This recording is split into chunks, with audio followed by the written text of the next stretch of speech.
Hello, it's me, Charlene, with another daily quickie. Today is Wednesday, the 24th of June. How are you doing? Me? Good, good, very good. I'm feeling energetic, encouraged, feeling good. Did my morning meditation, reached out to my God, and I feel very, very well, beyond well. I feel awesome today. And I want to share that energy with you. But today I want to talk about self care. And not just any self care, radical self care. I grew up at a time when women took care of everybody, and we still do.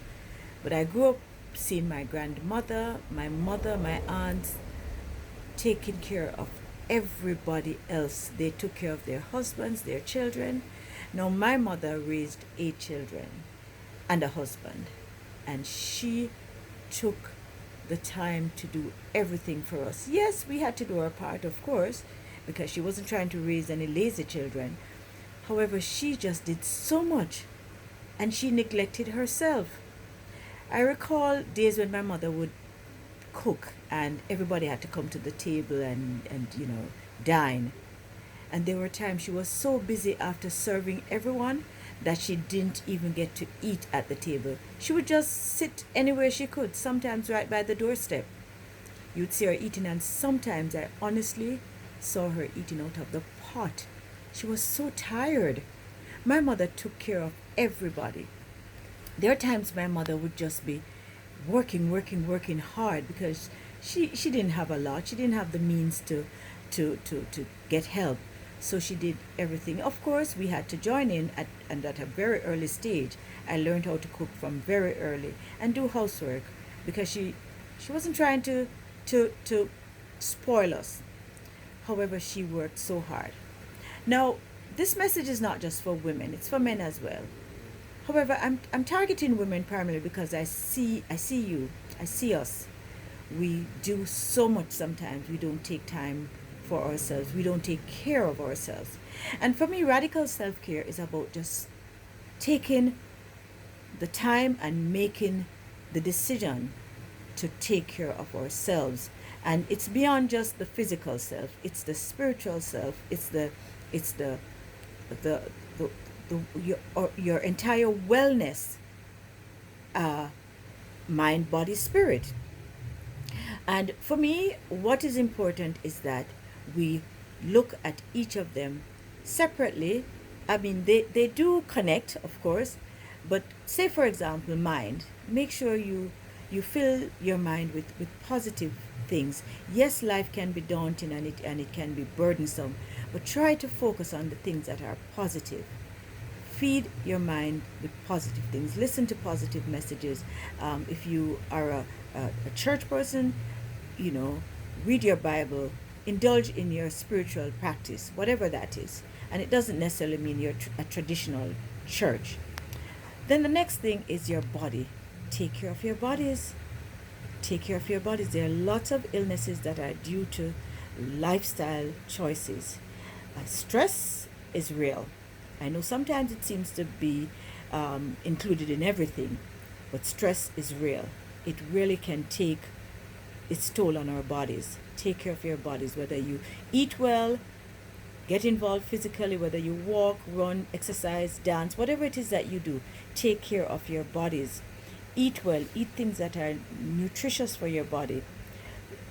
Stop indulging in so much stupid, junk, foolish eating. Yes, the industries are out there and they want us to come and support them, but they're not thinking about us, are they? It's all about profit for them. Take care of your body. The next one I want to talk about is take care of your spirituality. I talked about church earlier, but I didn't mean just church. I mean just be around, surround yourself with only positive energies. The people you're around, sometimes they don't come positively, sometimes they are part of our unwellness. Find a spiritual practice, whether it's meditation or yoga or sitting down, reflecting, whether it's just spending some quiet time between you and your God, uh, whomever you consider to be your God. Just find some time to have your spirituality intact. It helps. You see, we are humans, and we are not one dimensional. We operate on various dimensions. And what is important is that we try to take care of ourselves and not forget that they all work in unison. It's important. Mind, body, spirit. Now, I'm making this message short. It's a short version of what I would normally talk about when it comes on to radical self-care. But radical self-care is important. It is important for us, both men and women alike.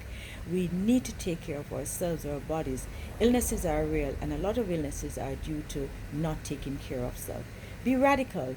Be radical. If you haven't thought about taking care of yourself, forget about being selfish.